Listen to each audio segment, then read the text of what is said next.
Assalamualaikum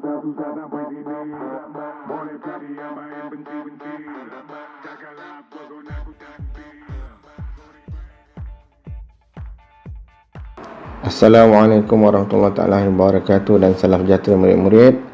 Salam perkenalan daripada cikgu. Tahniah kerana anda semua sekarang berada di tingkatan 4. Dan kita akan belajar berkenaan dengan tajuk mata pelajaran sains. Dan kita akan terus mula dengan tema 1, kaedah saintifik. Murid-murid boleh lihat buku teks. Kita akan gunakan sepenuhnya buku teks. Okey, murid-murid boleh lihat muka surat 1. Ada persoalan di situ, ada 3 soalan. Kita tengok. Kan nak jawabnya. Kita tengok dulu. Apakah yang perlu anda lakukan sekiranya berlaku kemalangan di dalam makmal? Tahukah anda apa itu CPR? Dan bagaimanakah kita boleh mengukur tahap kesihatan badan kita? Inilah persoalan-persoalan yang kita akan sama-sama cari jawapan dia. Dan kita akan belajar sepanjang belajar kaedah tema kaedah saintifik. Baik, untuk bab 1 ini tajuknya ialah langkah keselamatan di dalam makmal. Cikgu rasa tajuk ni bukanlah suatu tajuk yang baru kerana daripada sekolah rendah lagi kita dah didedahkan dengan langkah keselamatan di dalam makmal.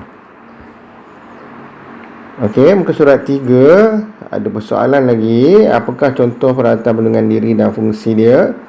Apakah ciri bahan yang tidak boleh dibuang ke dalam sinki? Bagaimanakah cara pengurusan bahan sisa biologi? Apakah cara kita menguruskan kemalangan dalam makmal?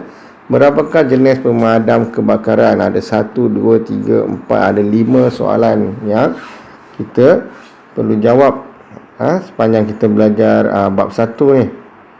Okey, murid-murid boleh juga baca rencana sains ni.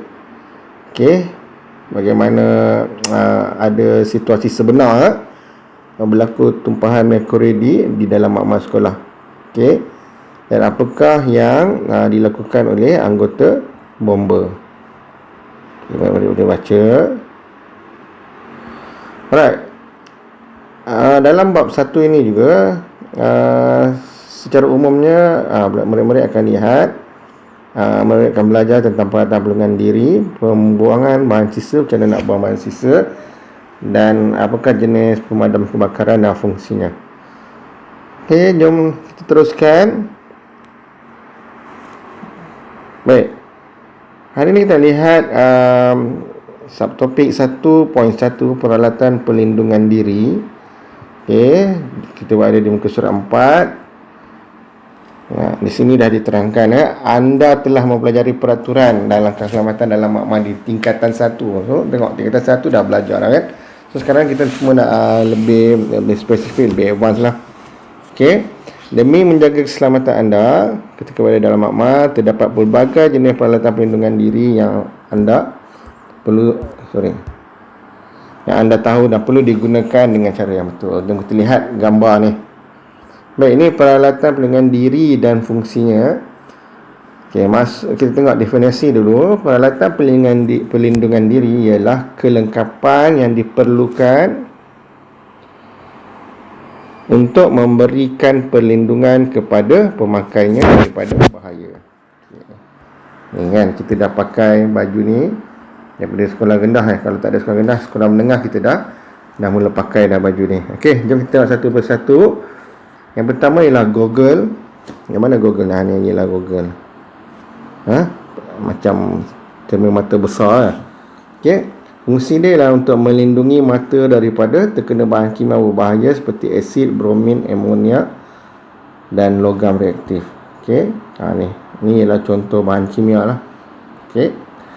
Baik, kemudian kita ada topeng muka.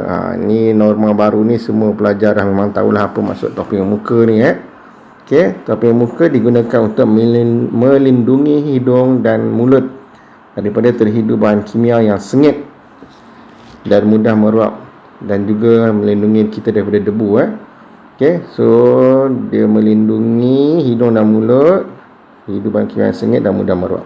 Okey, itu satu. Kemudian nombor 2, debu. Okey, ada 2 kat sini bahan kimia dan debu. Baik, seterusnya ialah sarung tangan. Nak tengok sarung tangan ini. Sarung tangan yang diperbuat daripada getah, bukannya sarung tangan yang kain tu ataupun sarung tangan yang bawa motor tu. Ni sarung tangan daripada getah. Melindungi tangan daripada bahan kimia yang berbahaya. Okey, kita sambung lagi. Baju makmal, kita sebut apa, lab coat. Okey, ni baju makmal. Okey, baju makmal terdiri daripada lapisan keselamatan dan mudah untuk dibuka. Ada beberapa butang dia kan. Belajar. Sekiranya berlaku kecemasan, mudah dibuka. Sekiranya berlaku kecemasan, baju makmal penting untuk melindungi kerosakan pada pakaian. Kadang-kadang kita buat kita guna logam reaktif, ada percikan api.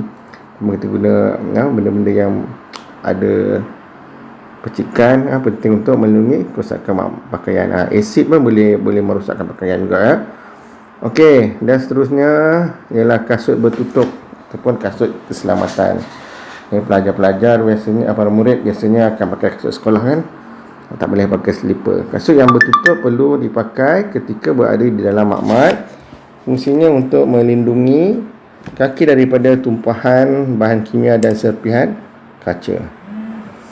Okey, baik, ini ialah peralatan perlindungan diri pada murid. Okey, saya rasa tak ada masalah. Jom kita teruskan lagi.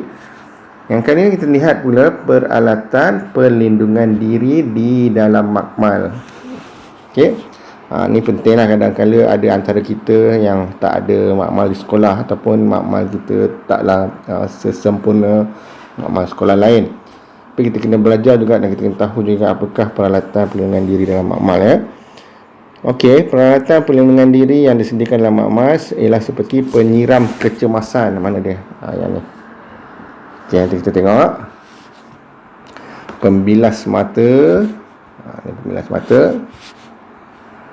Cebok wasap dan kabinet aliran laminar. Yang ni.